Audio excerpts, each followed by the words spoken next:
নমস্কার বন্ধুরা, সঞ্চয়িতার ছোট্ট রান্নাঘরে আপনাদের সকলকে স্বাগত। আজকে বানাবো নিরামিষ পটল আর আলুর তরকারি। প্রথমে আমি মশলাটা বেটে নিয়েছি, তারপরে একটা টমেটো কুচি করে নিয়েছি। তেলটা গরম করে নিয়ে পটলটা ভেজে নেব।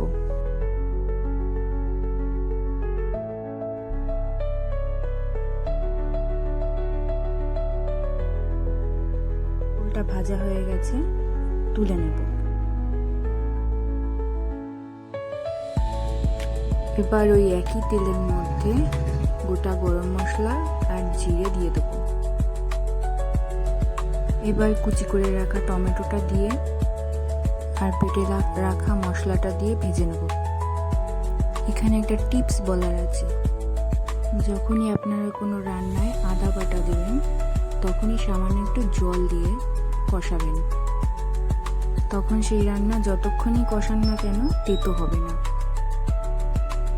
মশলাটা আমি কষিয়ে নিয়েছি, এবার লবণ আর হলুদ দিয়ে আর একটু কষিয়ে নেব।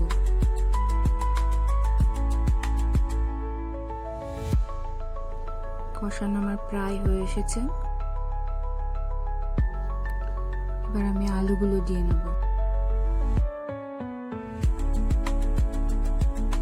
আলুগুলো আমি কিছুক্ষণের জন্য কষিয়ে নেব।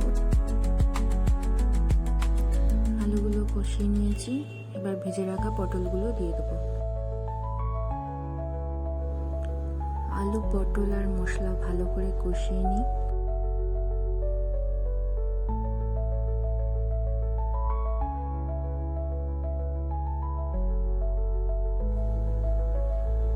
আলু, পটল আর মশলা ভালো করে কষিয়ে নেওয়া হয়ে গেছে।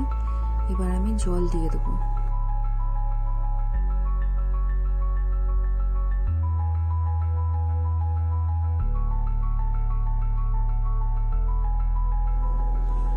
যেহেতু নিরামিষ তরকারি তাই একটু চিনিও দেবো।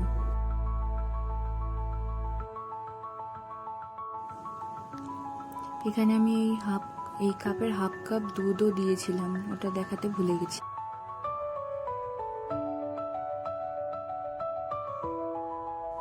আমার নিরামিষ পটলের তরকারি প্রায় হয়ে এসেছে। সিদ্ধ হয়েছে কিনা আলুটা একটু কেটে দেখে নিলাম। এবার ঘি দিয়ে নামিয়ে নেব।